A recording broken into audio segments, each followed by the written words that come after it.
alamin.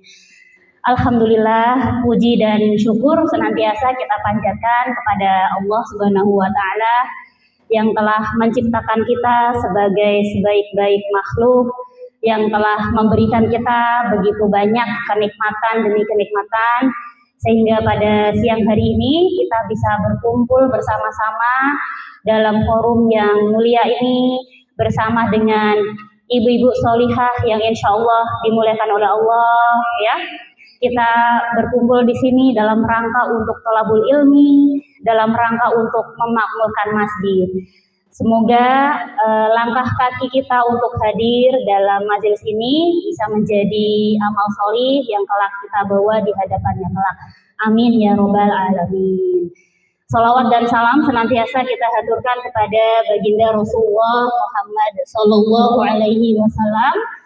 Semoga kita bisa menjadi umatnya yang kelak Rasulullah banggakan, ya, karena kita menjadi khairu umat yang terbaik, dan insya Allah di akhirat mendapatkan syafaatnya, maghfirahnya. Amin ya robbal alamin, ya.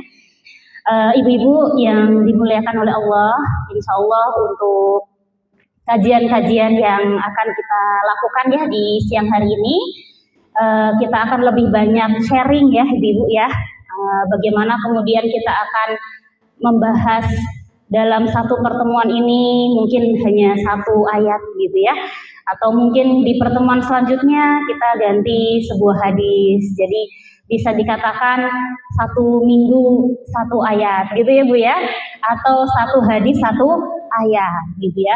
Tidak banyak-banyak, kalau banyak mungkin ibu-ibu bisa tilawah sendiri ya dalam majelis zikir, di dalam doa ibu-ibu, tapi insya Allah kita akan membahas salah satu dari ayat yang sehari-hari kita baca ini, supaya apa? Kita bisa mentadaburi maknanya gitu ya. Kalau kita bisa mentadaburi maknanya, bisa memahaminya, maka insya Allah bisa kita berusaha amalkan, sehingga bisa apa Bu? Memperbanyak amal soleh kita gitu ya Bu ya. Jadi tujuan kita ngaji kali ini itu adalah untuk semakin memperbanyak atau memotivasi kita dalam aktivitas ibadah dan dakwah ya. Mudah-mudahan ibu-ibu yang mulia ini ridho ya saya isi ya, saya di depan ini, kita saling sharing, kita saling belajar. Nah, untuk kesempatan pada siang hari ini ya, kita akan sharing ya, membahas tentang sebuah ayat yang ibu-ibu tentu sudah sangat kenal gitu ya, sudah populer nih ketika ibu-ibu baca. Surat apa Bu? Surat Al-Mulk. Nah, surat Al-Mulk itu kan banyak ya Bu ya, nggak mungkin kita bahas satu persatu dalam satu pertemuan. Saya akan mengambil surat Al-Mulk ayat 2 yang hari ini akan kita bahas. Mudah-mudahan nanti mendapatkan hikmahnya Ibu ya, bisa mengubah mindset hidup kita dan menambah iman dan Islam kita. Ibu-ibu biasanya kalau surat Al-Mulk ayat 2 ini dibaca pas kapan? Sebelum tidur. Terus apa lagi? Malam Jumat. Atau bahkan mungkin setiap hari ya. Biasanya ini kan ibu-ibu bahkan sampai hafal gitu ya. Surat favorit selain Yasin apa Bu gitu ya? Surat Al-Mulk, surat Al-Kahfi. Mungkin di pertemuan-pertemuan yang akan datang bisa aja nih kita ngambil salah satu surat Al-Kahfi, salah satu ayatnya kita bahas. Atau mungkin salah satu ayat di dalam surat Yasin bisa kita bahas. Sehingga kalau misalkan ibu-ibu ngaji baca Yasin tahlil ya, itu kan ayat yang kemarin kita bahas sama Umi Miti di masjid ya, wah keinget gitu. Nah, sekarang kita akan bahas surat Al-Mulk ayat 2 ya ibu-ibu ya. Nah, sebelum kita masuk ke pembahasan ini, alangkah baiknya ya kita buka forum kajian ini dengan membaca suratul Fatihah bersama-sama. Nanti kita lanjutkan dengan membaca surat Al-Mulk ayat 2 saja ya Bu ya. Jangan semuanya, nanti sampai sore nggak selesai nanti ya. Karena fokus kita akan membahas maknanya ya, mentadaburinya. Mari ibu-ibu kita baca suratul Fatihah. A'udzu billahi minasy syaithanir rajim. Bismillahirrahmanirrahim. Alhamdulillahi Rabbil Alamin. Ar-Rahmanir Rahim. Maliki Yaumiddin. Iyyaka na'budu wa iyyaka nasta'in. Ihdinas siratal mustaqim.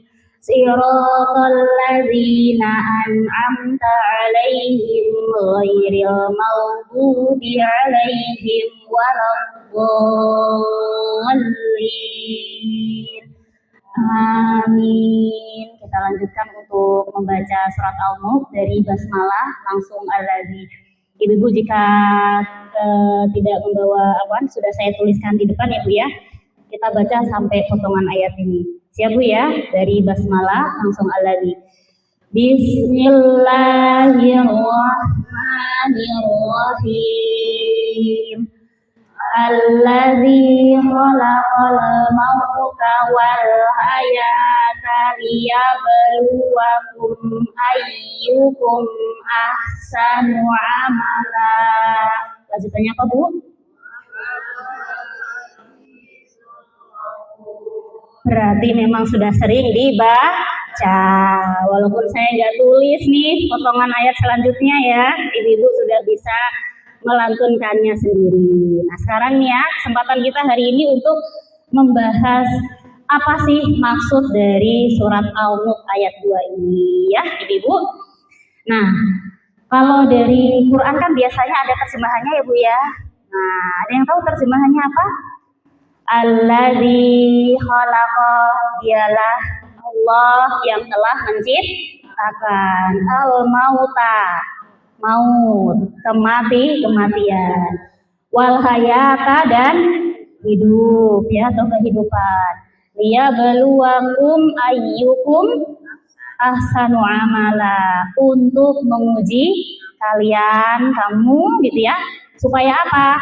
Ahsanu amala, melakukan amal yang terbaik. Itu kan terjemahannya Bu ya. Nah, terjemahan ternyata nggak cukup Bu kalau kita tidak bedah tafsirnya gitu ya Bu ya. Maksud dari hidup dan mati itu Allah itu apa gitu kan ya.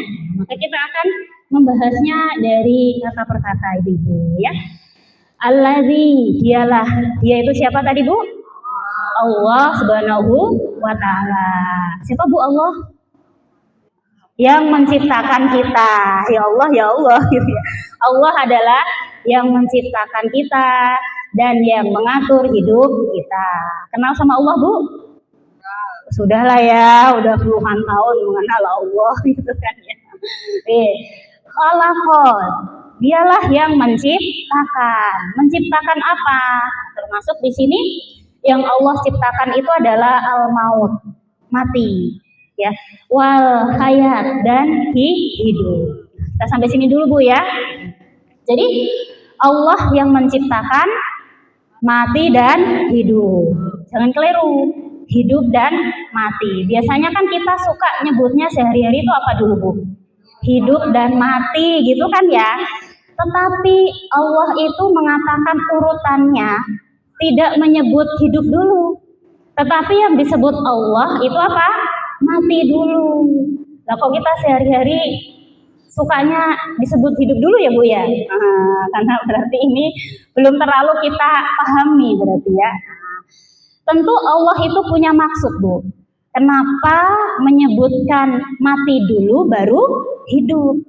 Setiap Al-Quran ayat gitu ya, bahkan setiap kosakata di dalam Al-Quran itu kalau kita pahami maknanya, itu semuanya ada maksud tertentu untuk mengingatkan kita sebagai seorang muslim ya.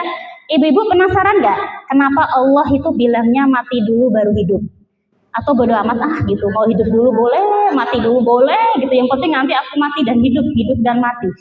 Jangan salah, ini itu mengandung urutan, ya enggak? Ya enggak Bu? Biasanya orang tuh lahir dulu, terus mati gitu kan ya. Makanya ini penting ya, urutan itu boleh enggak kebalik? Enggak boleh. Bu, kalau biasanya pagi ibu-ibu rutinitasnya apa? Oh, enggak sholat subuh dulu ya? Sholat subuh dulu, habis sholat subuh baru nyapu apa masak? Itu kalau tiba-tiba pagi-pagi habis sholat subuh terus nggak masak dulu, loncat gitu Bu, itu kan aneh gitu kan ya, tiba-tiba kok nggak urut gitu aktivitasnya ya. Nah, jadi mati dan hidup itu merupakan sebuah urutan Bu, nggak bisa kebalik. Nah, selama ini kita bilangnya kebalik, itu karena belum paham maksud dari surat Al-Mulk ayat 2. Jadi, setidaknya ada 3 alasan Bu, kenapa Allah itu mengurutkan mati dulu baru hidup. Ada berapa Bu tadi? Ada 3 alasan. Nah, kita akan bahas satu persatu ya Bu ya. Mohon izin berdiri ya Bu ya, supaya saya bisa menulisnya. Nah, ini Bu, jadi sebuah pertanyaan kan ya, mengapa urutannya mati dulu baru hidup. Nah, lalu hidup gitu ya. Nah, kita itu ngaji harus sering rajin-rajin bertanya, kenapa ya? Kenapa ya? Gitu ya. Jadi yang kritis Bu, gitu ya. Setidaknya tadi ada berapa alasan Bu? Ada 3.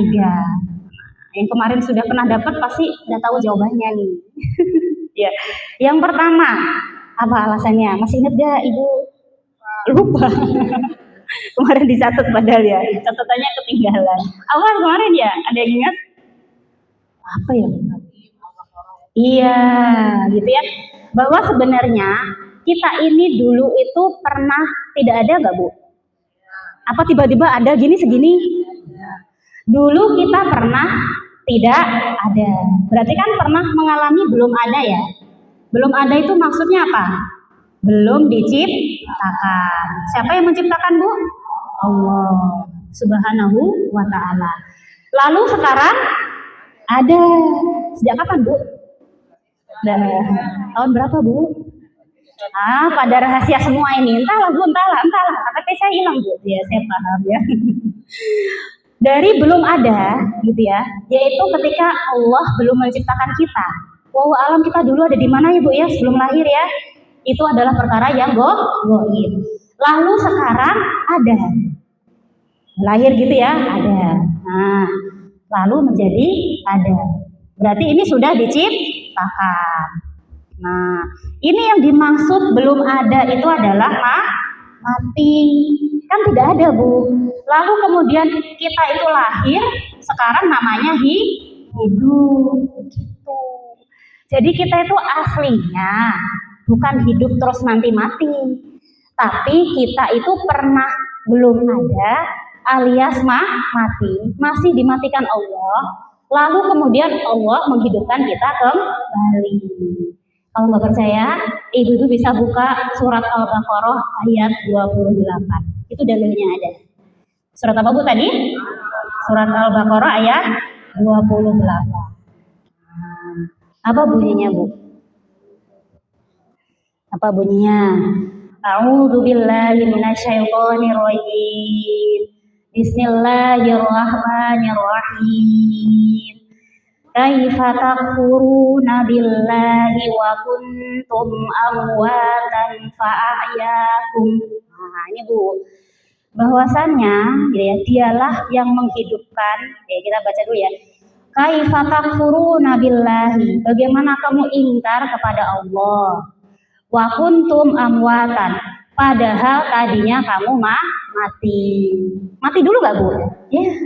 Fa'ahyakum. Kemudian Allah menghidupkan kamu. Terus ada lanjutannya Bu. Summa yumitukum. Kemudian dia akan mematikan kamu kembali.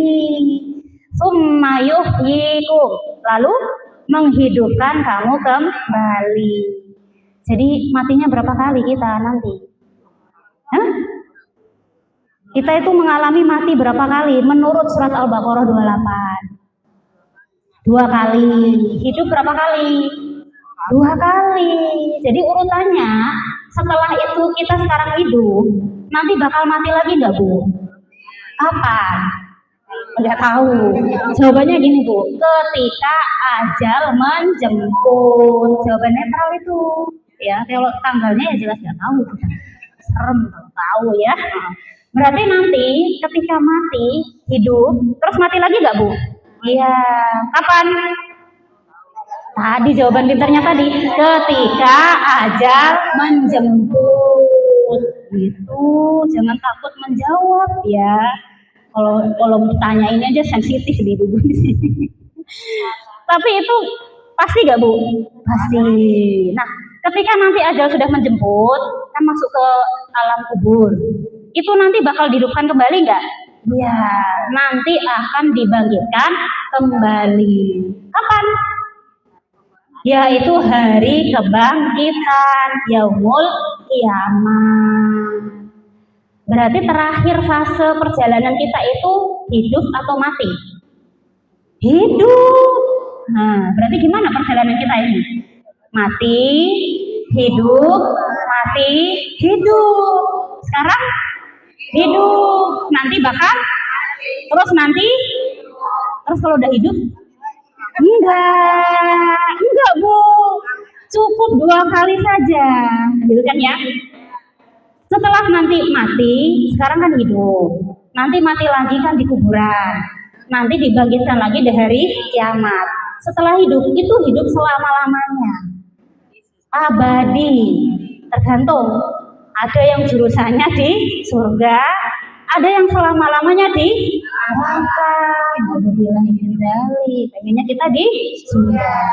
Berarti paham ya Bu ya, kenapa Allah itu mengatakan mati dulu. Nah, ini pengetahuan baru atau sudah pernah Ibu dapatkan? Oh baru ya, Masya Allah. Sami-sami. Berarti kalau ditanya orang, kalau ada orang gini Bu, hidup cuma sekali, mati juga sekali. Benar atau salah? Salah. Kita ini yang suka baca surat Al-Mulk, hidup itu 2 kali, mati juga 2 kali. Itu yang ngomong hidup sekali itu pasti pengen hidupnya seenaknya dia itu. Hidup itu cuma sekali. Ngapain kita diet-diet? Contoh aja gitulah ya, gitu ya. Tapi dari sini kita kan jadi paham ya Bu ya. Perjalanan kita sebenarnya masih panjang. Dikiranya habis hidup nanti mati gitu, udah tidak. Justru nanti akhir fase kita itu adalah hidup selama-lamanya. Gitu ibu-ibu. Makanya ulama itu mengatakan ya ibu-ibu, kenapa Allah itu bermaksud mengatakan mati dulu? Karena apa? Nah ini alasan yang kedua Bu.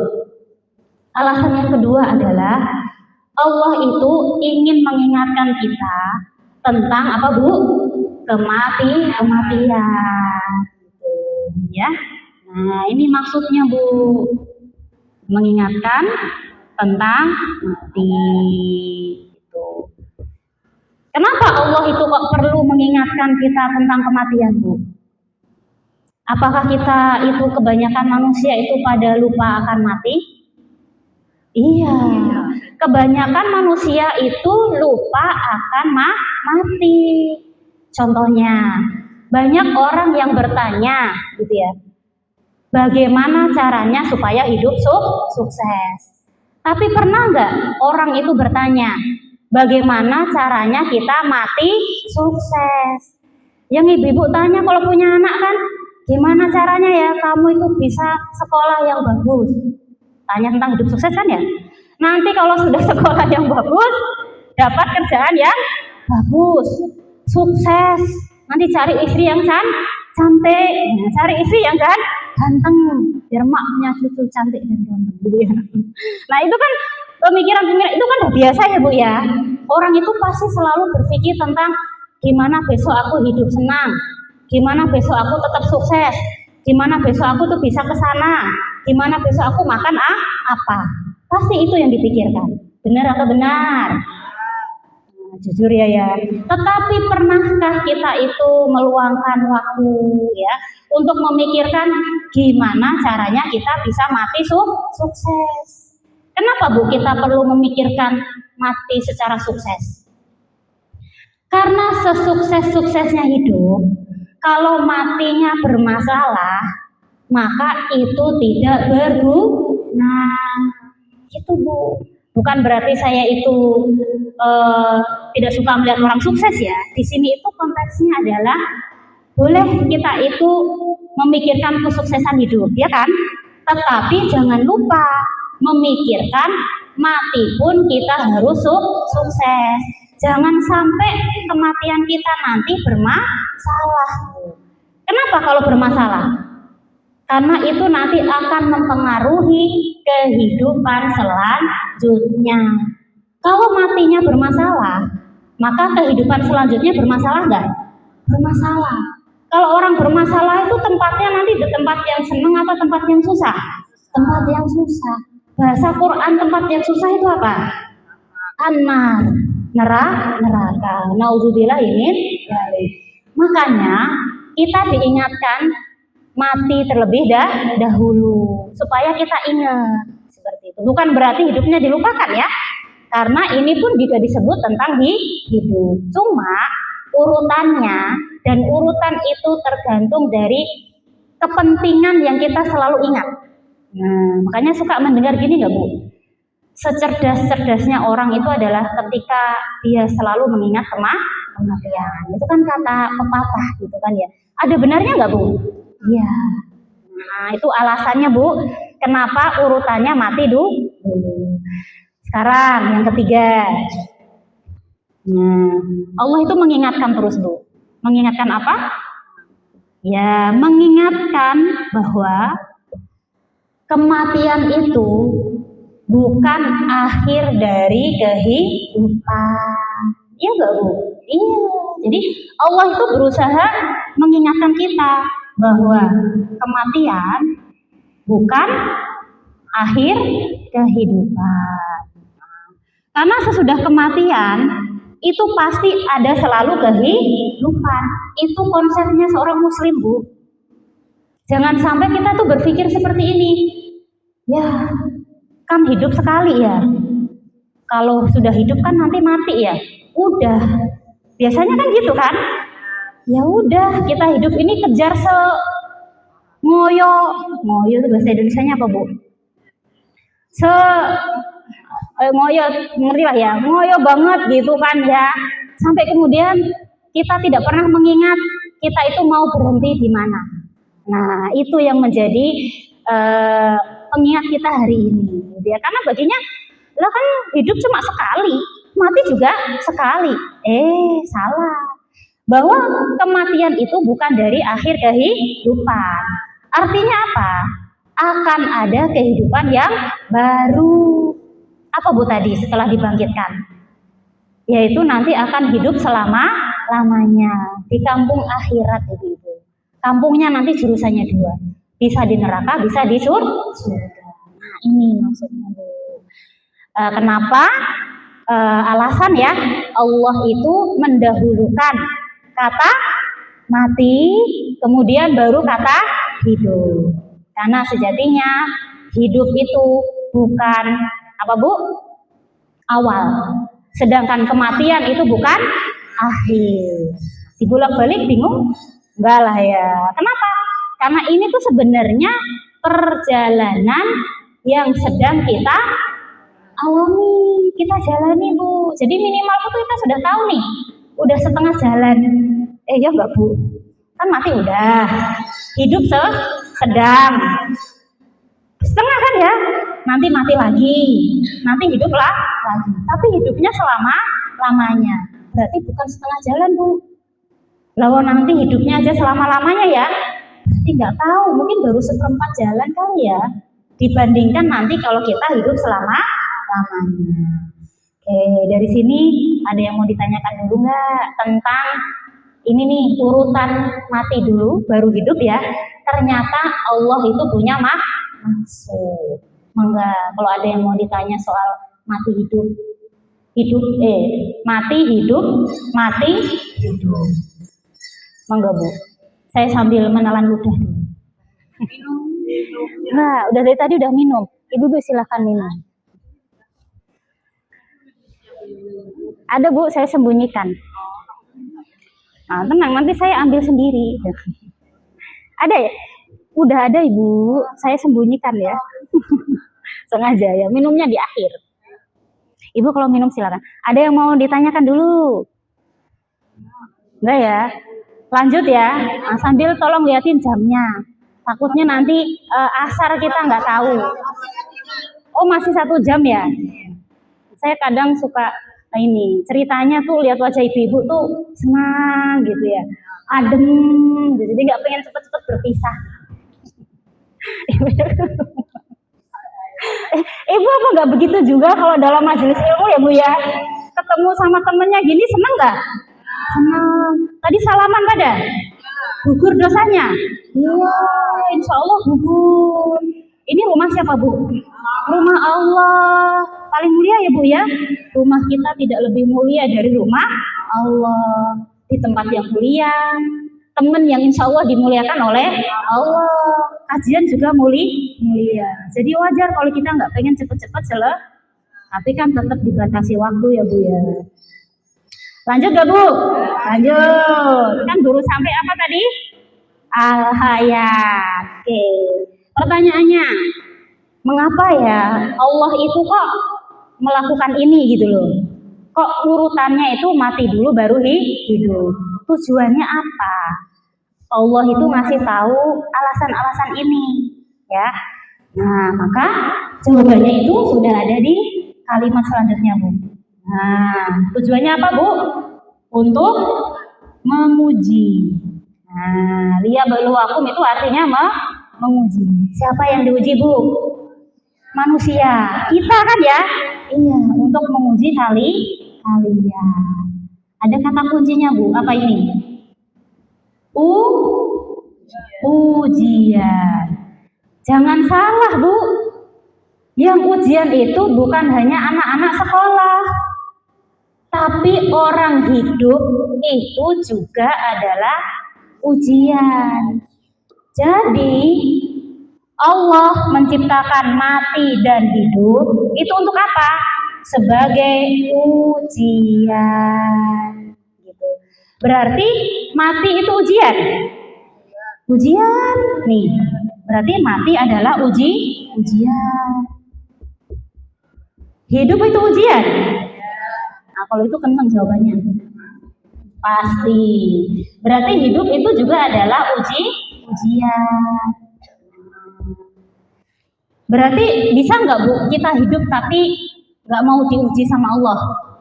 Nggak bisa. Itu udah rumus baku. Kalau situ sudah hidup, itu sudah sepaket sama ujian. Kalau nanti kita itu bakal mati, itu juga termasuk ujian. Saya kasih contoh ya Bu ya. Maksudnya mati itu adalah ujian itu apa? Nah, maksudnya ya Bu ya. Ibu-ibu tahu nggak kapan diri sendiri ini mati? Harinya, tanggalnya, nggak tahu ya. Berarti kematian itu adalah rahasia. Rahasia siapa Bu? Rahasia Allah. Berarti kalau kematian itu rahasia Allah, kita itu tidak usah mencari tahu kapannya. Gak usah mikirin nyari tahu kapan ya aku matinya di Senin atau Jumat ya, orang Jawa kan gitu ya. Aku tuh matinya nanti Senin atau hari Jumat ya, subuh atau asar. Gak usah mencari tahu, gak usah dipikirkan Ibu ya. Tetapi yang dipikirkan adalah kita harus mencari tahu kita itu nanti matinya selamat atau tidak selamat. Iya, maksudnya tuh begitu, matinya itu dalam kondisi maksiat atau dalam kondisi lagi ibadah. Itu yang harus kita pikirkan, bukan memikirkan tanggalnya, harinya, tahun depan ya, nggak usah dipikirkan gitu ya. Yang kita pikirkan adalah kita wajib mencari tahu meninggalnya dalam kondisi ibadah atau maksiat. Pengennya meninggal dalam kondisi apa Bu? Nah itu akan jadi ujian kalau meninggalnya dalam kondisi maksiat. Bu, kita di sini itu tidak ada yang tahu akhir kita itu akan jadi seperti apa. Ada yang tahu? Gak ada yang tahu. Tapi kita berusaha untuk mengupayakan nggak Bu? Iya.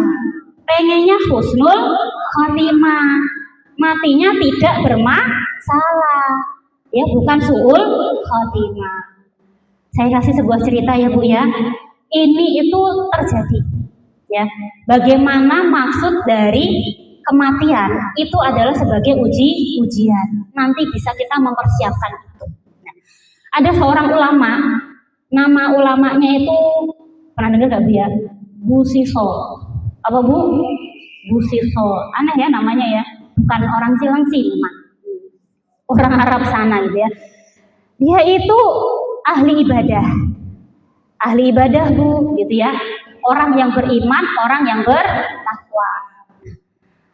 Kalau setan, iblis lihat orang yang beriman, ahli ibadah, rajin taklim, itu senang gak Bu? Enggak, karena nggak bisa jadi temennya gitu kan ya. Maka iblis itu datang kepada Bu Sisa tadi. Untuk apa? Menggoda keimanannya. Gimana caranya? Maka iblis tadi menjelma menjadi seorang laki-laki yang taat beribadah. Bisa nggak Bu iblis menjelma itu? Bisa. Dan dia kemudian menunjukkan kepada ulama tadi kalau dia itu ahli ibadah, ya, gak pernah makan, puasa terus tiap hari, tapi ibadahnya tetap kuat.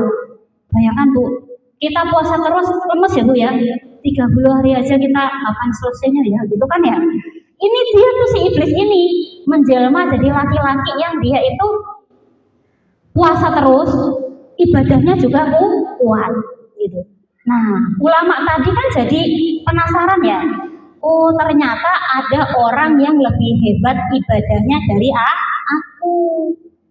Merasa ada yang menyaingi ya Bu ya. Nah, karena merasa ada yang menyaingi ibadahnya, maka ulama ini tanya, kamu kok bisa kuat ya ibadahnya sekencang itu? Kok bisa menyaingi aku? Gitu ya. Apa jawab iblis Bu? Aku kasih saran, aku kasih tips, gitu ya, motivasi. Kalau kamu pengen ibadahmu kayak aku, bagus gitu kan ya, kamu harus melanggar perintah Allah lalu tobat, baru nanti kamu akan menikmati ibadah. Kata siapa Bu? Iblis, bukan ulamanya. Ini ceritanya paham gak ini ibu-ibu? Iblisnya tadi sarannya gimana motivasinya? Kalau kamu pengen ibadahnya keren kayak aku, disuruh ngapain tadi? Melanggar perintah Allah, terus nanti tobat. Habis tobat nanti pasti ibadahmu akan nikmat lah lagi. Nah, kata Bu Sisa apa? Maksiat itu contohnya apa? Gak ngerti dia maksiat selama ini ahli ibadah. Kata iblis apa? Kamu pilih deh salah satu. Kalau kamu nggak satu, minum khamr. Khamr apa Bu? Miras. Atau berzina. Atau membunuh. Pilih aja, itu tuh 3 larangan Allah. Pilih salah satu. Habis kamu lakuin itu, kamu tobat. Nanti ibadahmu kenceng lagi. Kata siapa? Iblis. Kira-kira pilih mana Bu ini Bu Siso? Yang paling ringan menurut dia. Yang paling ringan kira-kira apa Bu? Mabok, minum khamr. Sama ini otaknya kayak Ibu Siso. Minum khamr aja lah, kalau membunuh kan berat. Berzina berat. Dia milih minum khamr. Lalu dia beli khamr ke seorang wanita. Dia minum.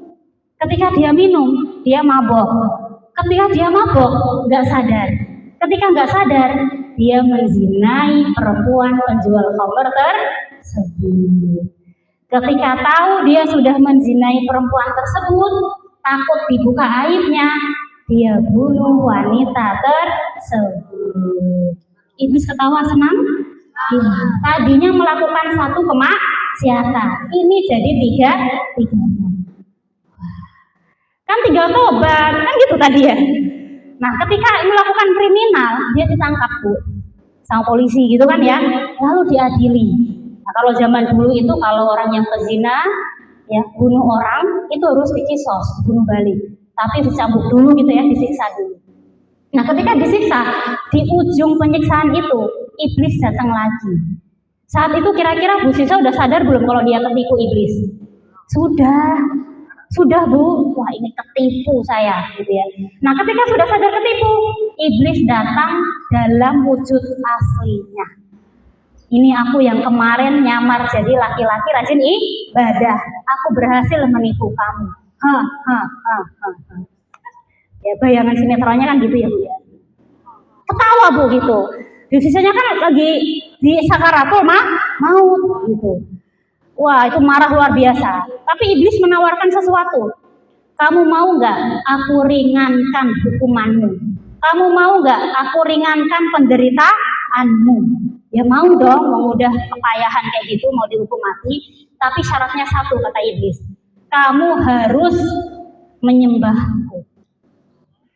Kamu harus tunduk kepadaku. Kalau kamu nggak semua sujud, iblis minta dia sujud. Kamu harus sujud kepadaku. Sujud itu tanda apa Bu? Menyembah, ya kan ya? Tapi dia kan lagi diikat tuh. Tunjukkan kalau kamu memang mau sujud kepadaku, cukup anggukkan kepalamu. Itu pertanda kamu setuju kalau kamu mau sujud kepadaku. Ya, orang sakaratul maut Bu, disiksa berdarah-darah, mau dihukum mati, ditawarin keselamatan sama iblis. Mau Bu. Dia mantuk bahasa Jawa apa ya? Nunduk. Saat itu juga Allah mencabut nyawanya. Berarti ahli ibadah tadi yang selama dikatakan 200 tahun, ya, usianya panjang, ibadah terus hidupnya. Tapi akhir hidupnya kenapa Bu? Diuji sama Allah. Lolos gak ujiannya? Gagal. Kenapa? Dia tidak beriman lagi kepada Allah. Dia sudah tunduk kepada iblis. Jadi pengikutnya iblis, maka masuk neraka. Nauzubillahi min dzalik. Ini contoh bahwa apa Bu tadi? Mati itu juga ujian. Pertanyaan saya, kita nanti bakalan mati nggak? Diuji nggak Bu? Ya, mungkin ada yang pernah mendampingi orang yang sakaratul maut. Biasanya sukanya minta apa? Minum. Kenapa Bu? Haus. Itu iblis tuh menggoda Bu. Mirip sama Bu Sisa tadi. Kamu ya nggak kelihatan sama kita. Ini yang sakaratul maut tadi. Ya, saya diceritain aja gitu ya. Bahwa orang yang sakaratul maut itu panas, hausnya luar biasa. Dan itu iblis menawarkan secangkir minuman yang dia berjanji itu tidak akan membuat kamu haus selamanya. Ya kan iblis tadi berjanji sama kan ya. Kalau kamu mau tadi kamu menjadi temannya iblis, tunduk sama iblis. Ada syarat-syarat kayak gitu Bu. Nah itu yang akan menjadi ujian bagi seorang manusia ketika menghadapi kematian. Jadi mati itu ujian gak Bu? Pengennya lolos gak ujiannya? Lulus, husnul khotimah. Kalau gagal, su'ul khotimah. Makanya Bu, Allah itu berpesan ya, wala tamutunna illa wa antum muslimun.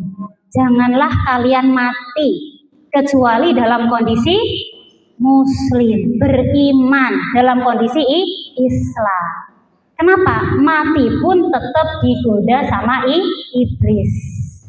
Sampai kita di ujung tanduk nanti pun itu iblis masih datang menggoda.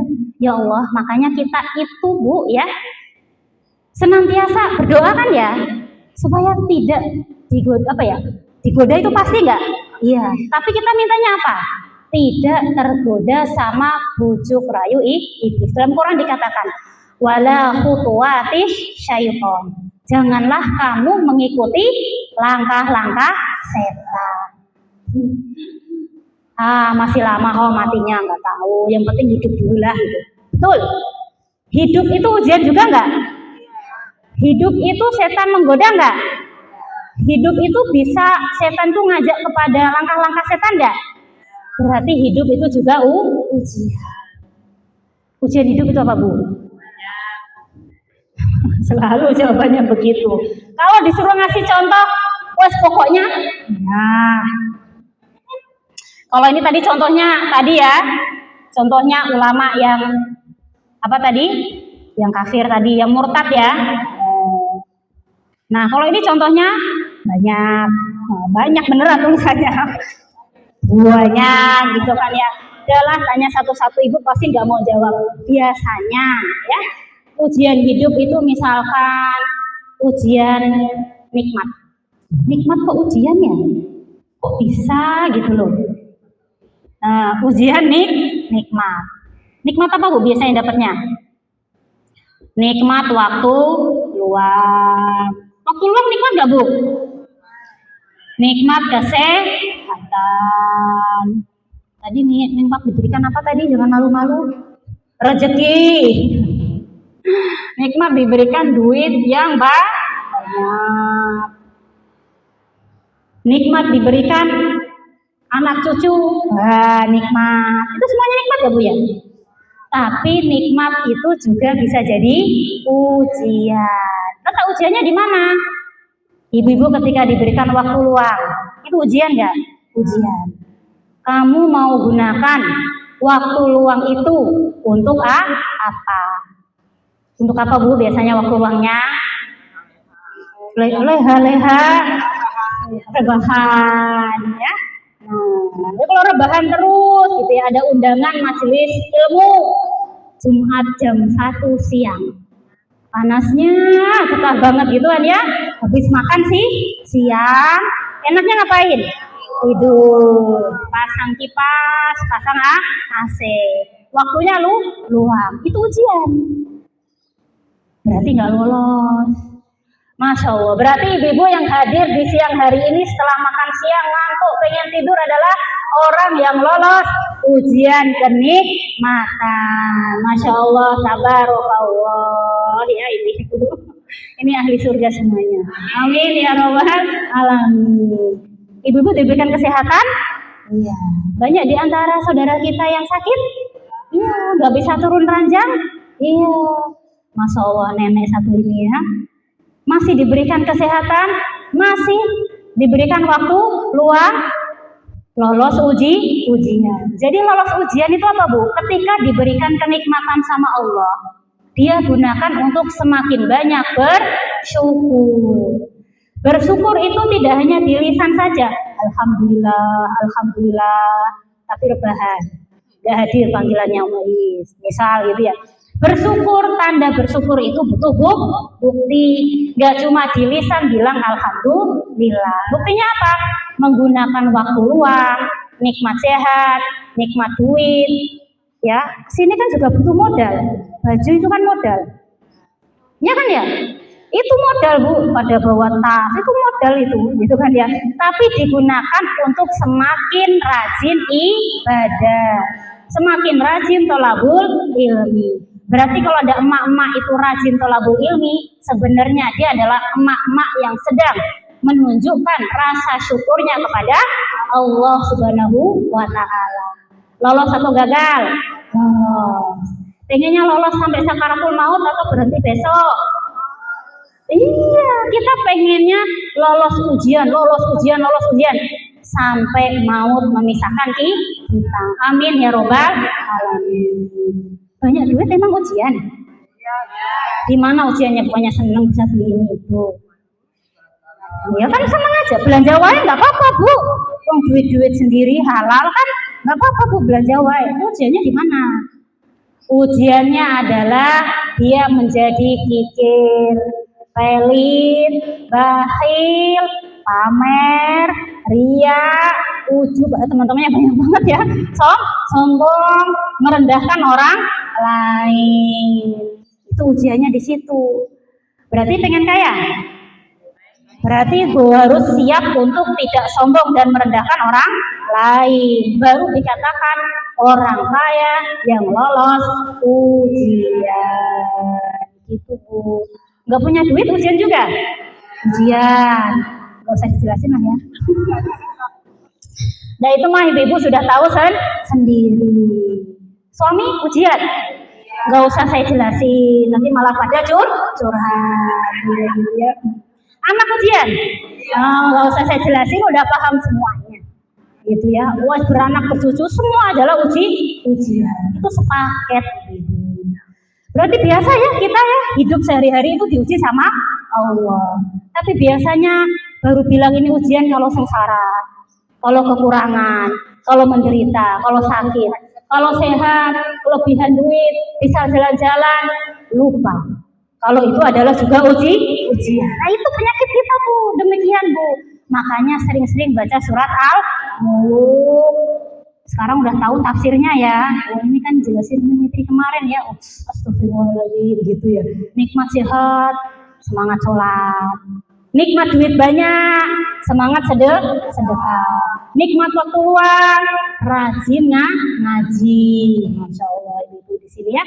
Mudah-mudahan kita selalu istiqomah di jalan ilmu, di jalan Allah, di jalan dakwah. Amin ya robbal alamin. Oh 2:30, ayo Bu buruan. Masih lama gimana ini mau sholat asar loh ya. Ayo, ayyukum ahsanu amala. Udah ya, udah cocok nih ya. Hidup, kok hidup mati sih? Ganti, mati hidup itu adalah ujian supaya kita semakin memperbanyak amal terbaik. Amal kok terbaik? Amal terbaik Bu, ahsan itu apa? Terbaik. Amal itu apa? Perbuatan. Ya, Bu, yang dibilang di sini itu terbaik ya, bukan terbanyak. Iya, beda loh. Jadi kita itu berlomba-lomba apa? Menciptakan amal terbaik, walaupun sedikit. Jadi yang dinilai Allah itu bukan amal terbanyak, tapi amal terbaik. Masalahnya gini, bukan aksaru amalan. Kalau amal terbanyak, orang banyak amal, banyak duit, banyak sedekah misalkan ya, apakah sudah pasti diterima sama Allah? Oh, kok belum? Kenapa kira-kira kok belum? Kalau nggak ikhlas, iya. Makanya yang diminta itu amal terbaik, bukan amal terbanyak. Terbanyak terbaik harusnya, tapi kan kita nggak punya banyak, tadi aja masalahnya banyak. Iya kan ya, tahu jadi begitu kan ya. Nah berarti kita harus ngerti Bu, jangan sampai sudahlah amalnya sedikit nggak terbaik pula, rugi dong Bu. Atau amalnya banyak tapi ternyata nggak dicatat sebagai amal soleh, rugi nggak Bu?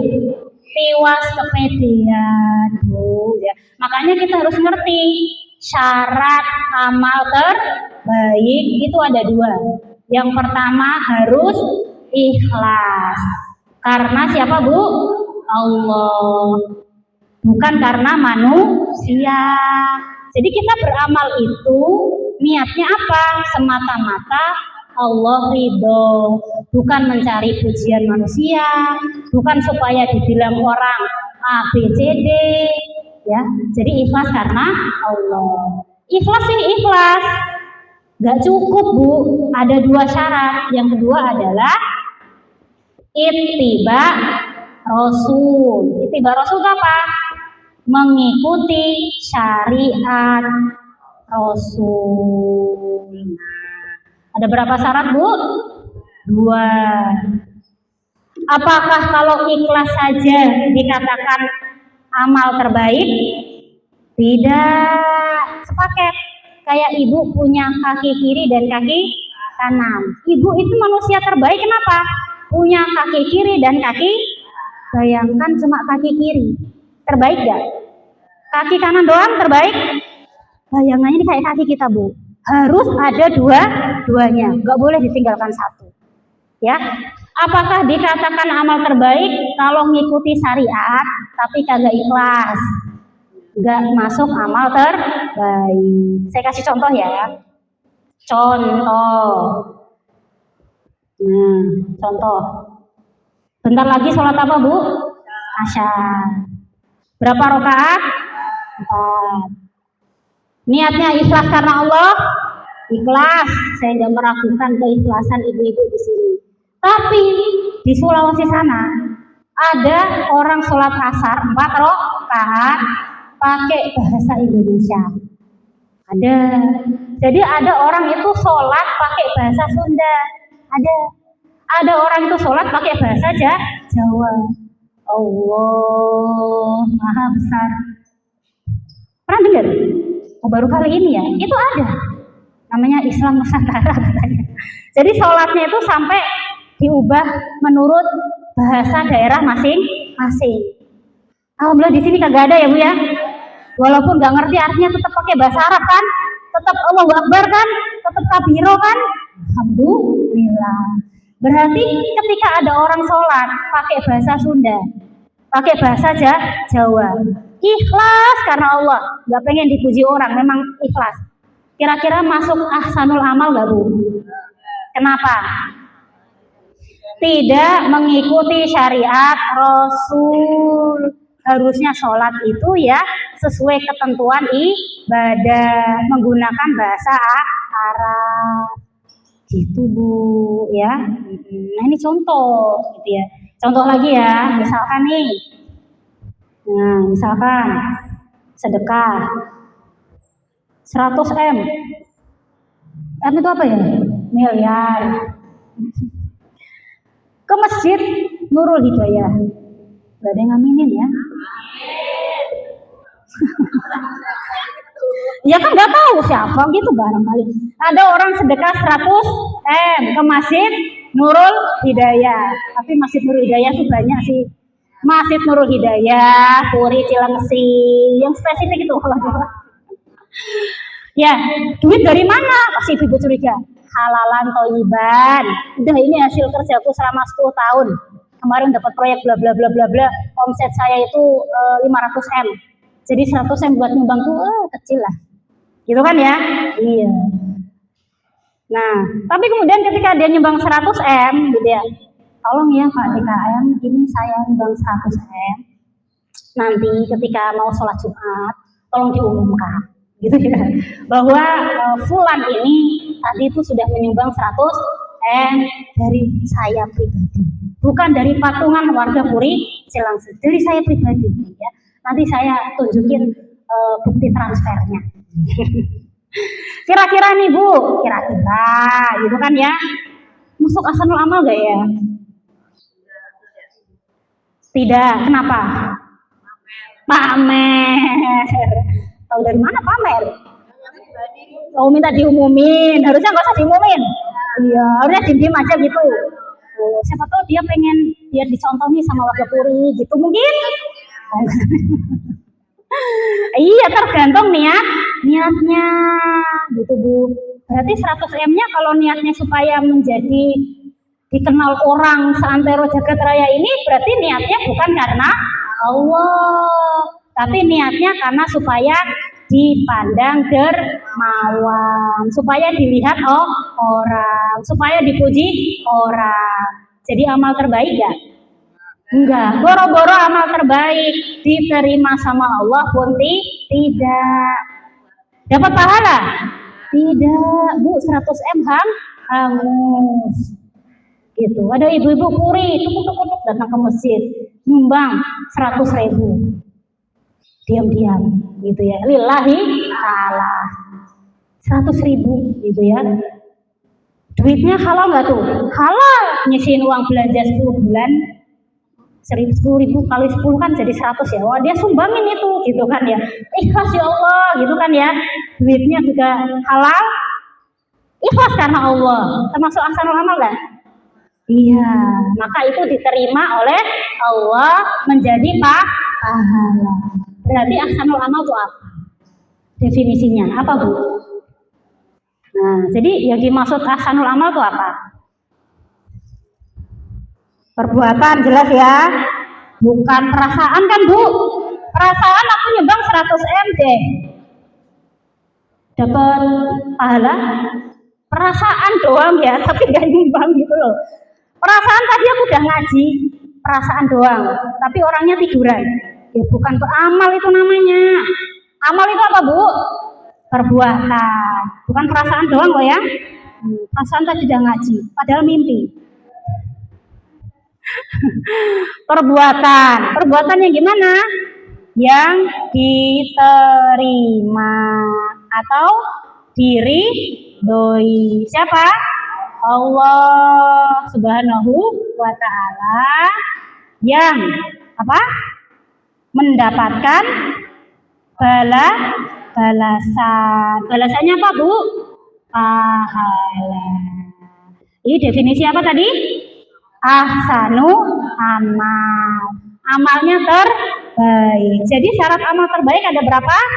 2. 1, amalnya harus yang paling ikhlas. Yang kedua, amalnya harus mengikuti syariat Rasul.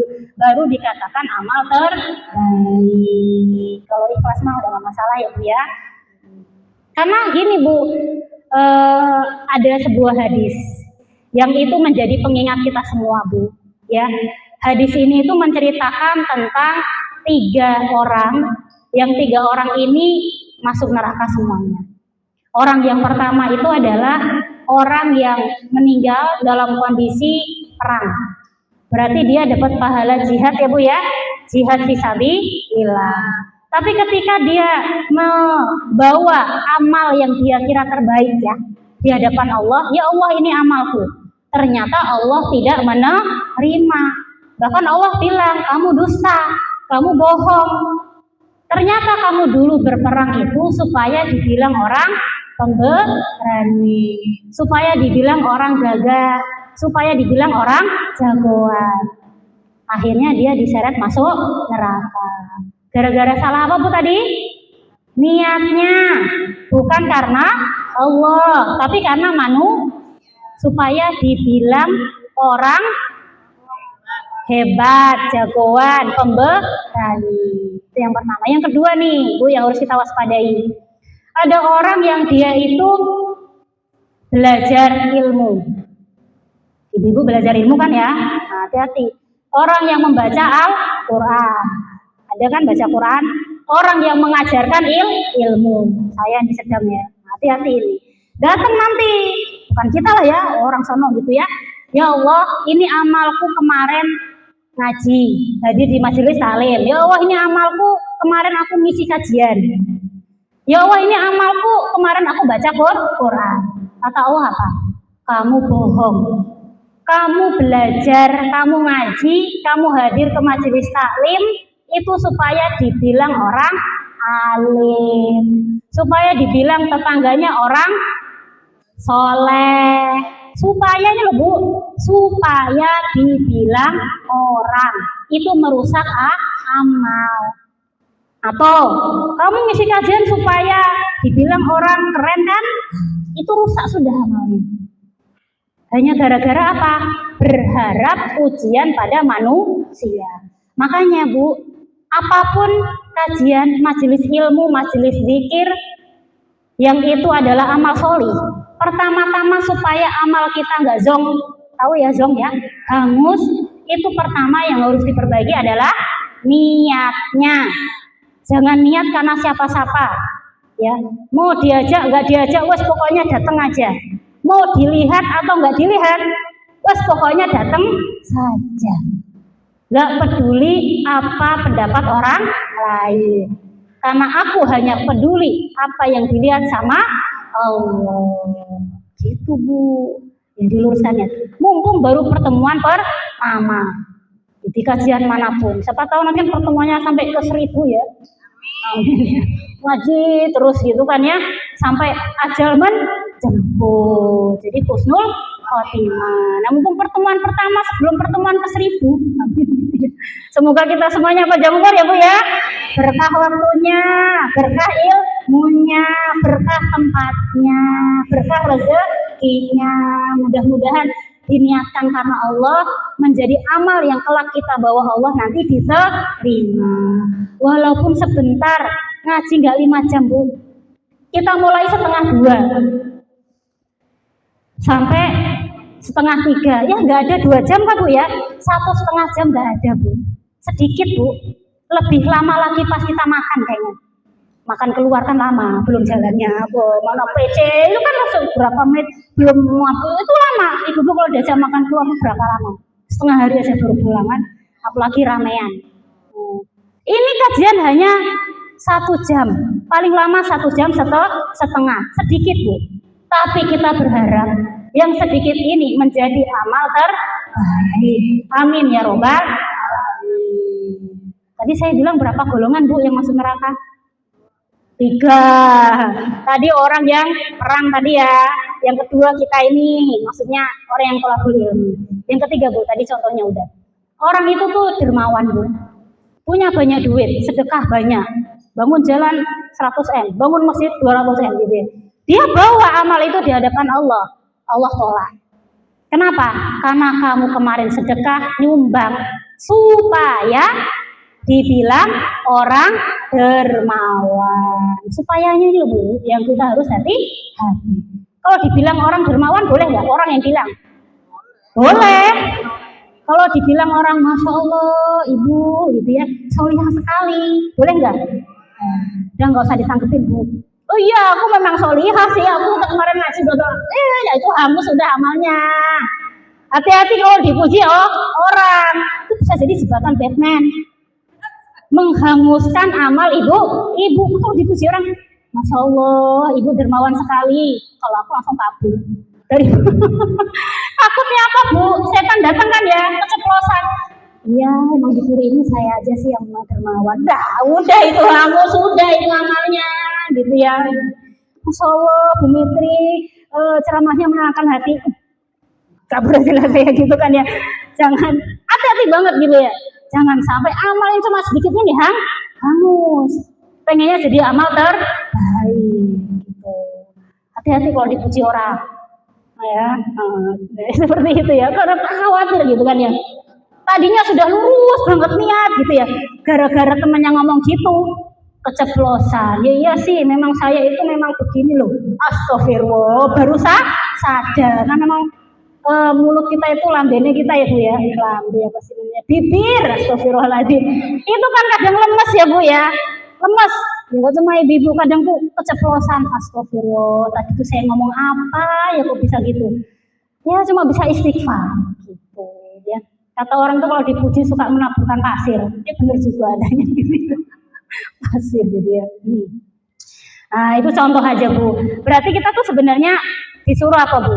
Menjaga niat. Niat siapa yang tahu? Kita sendiri sama Allah. Berarti bisa kan memperbaiki niat diri sendiri? Iya, yang tahu cuma ibu-ibu sendiri. Tapi kalau ittiba Rasul, itu kita tahu caranya benar, kita tahu caranya salah, bisa tahu sendiri? Yakin? Gimana caranya? Nah, saya kasih contoh. Kalau ibu-ibu tahu jawabannya, berarti keren. Kemarin ya saya kasih contoh. Berarti kalau udah kemarin datang tuh tahu jawabannya. Kemarin pas puasa Ramadan, ada orang itu bagi-bagi duit. Bagi-bagi duit itu caranya unik supaya viral itu ya. Ikhlas karena Allah Bu, nggak minta pujian apa-apa. Dia pasang bagi-bagi uang sedekah. Judulnya sedekah bulan Ramadan. Tapi syaratnya kalau kamu bawa uang 1.000, nanti aku kasih uang 100.000.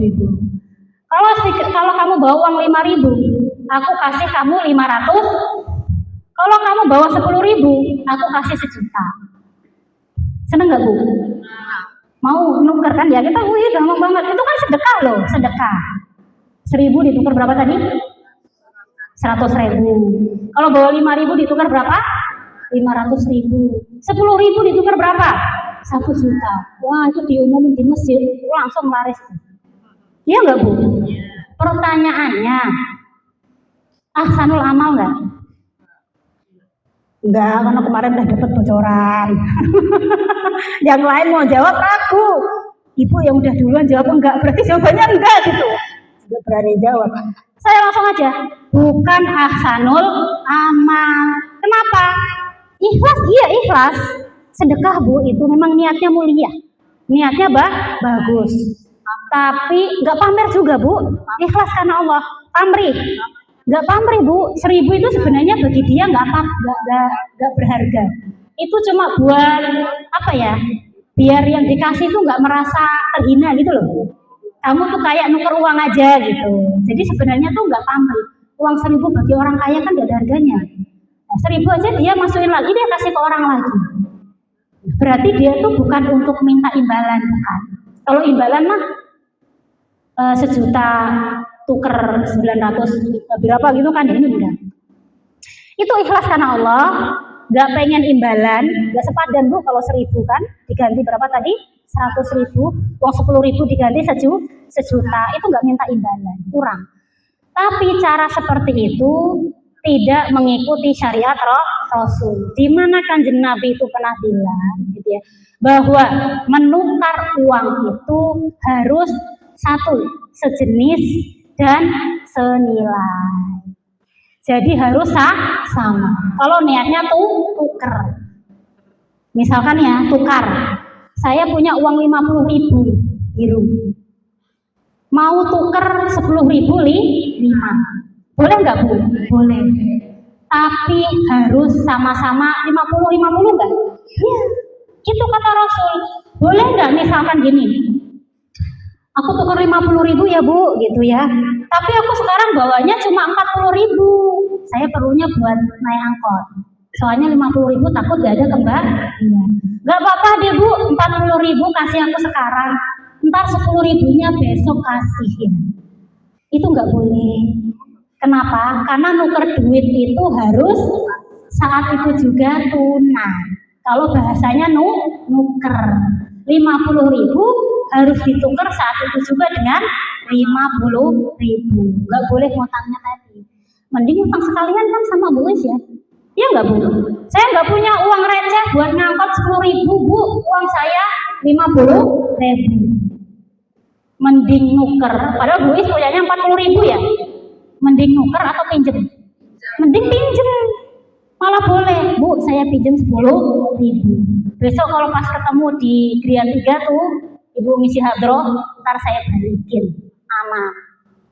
Daripada maksa, udah deh Bu, soalnya saya nanti di sana mau buat jajan anak saya nggak ada kembalian, 40.000 aja dulu deh. Ntar 10.000-nya saya minta pas besok ketemu di hadroh ya.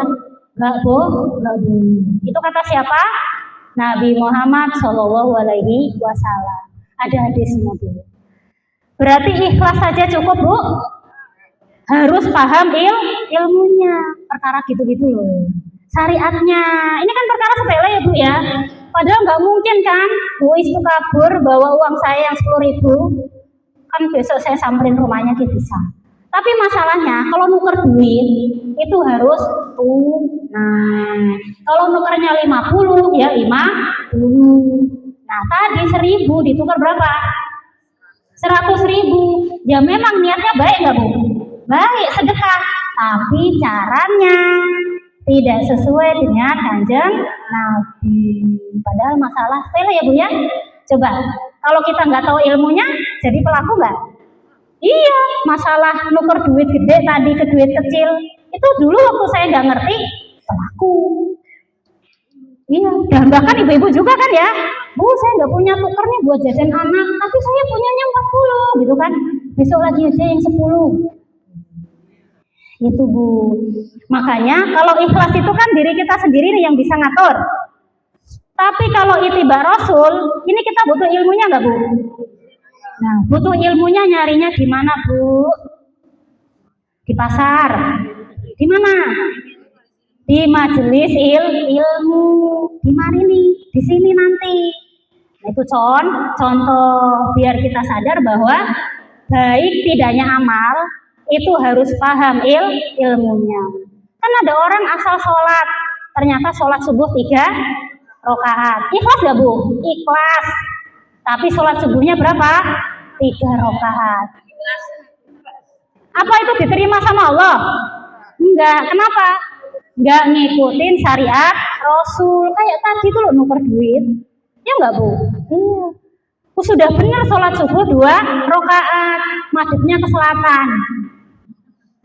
Ikhlas gak Bu? Ikhlas banget. 2 rakaat. Ya. Pakai bahasa apa? Arab.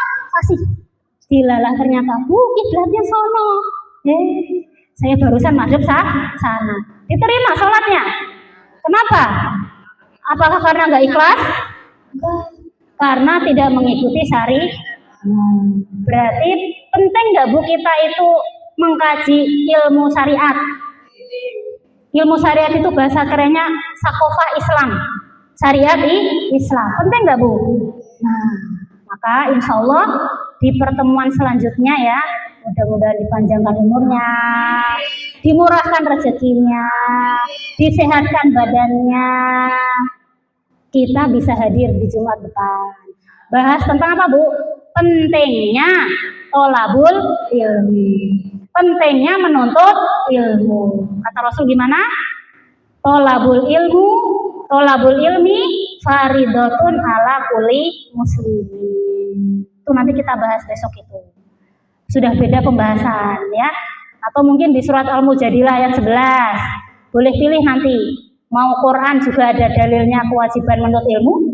Mau hadis juga ada dalilnya kewajiban menuntut ilmu. Dua-duanya ada.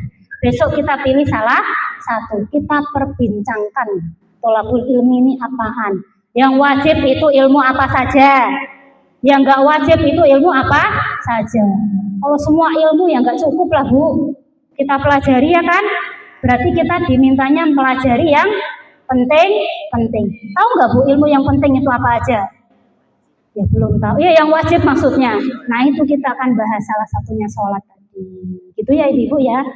Nah, sampai sini tema pembahasan kita adalah di surat Al-Mulk ayat 2. Temanya adalah ahsanul amal. Ahsanul amal tadi apa? Perbuatan yang diterima, diridhoi Allah, mendapatkan balasan pahala. Syaratnya ada berapa? 2. Yang pertama, ikhlas karena Allah. Yang kedua, mengikuti syariat Rasul. Nah, yang kedua ini yang harus kita rajin tolabul ilmi. Gitu Ibu-ibu. Ya, sampai sini saja ya kajian kita pada siang hari ini. Barangkali ada yang mau bertanya boleh, sharing boleh, curhat boleh. Monggo Ibu. Kagak denger ya mic-nya. Ini. Assalamualaikum warahmatullahi wabarakatuh. Waalaikumsalam.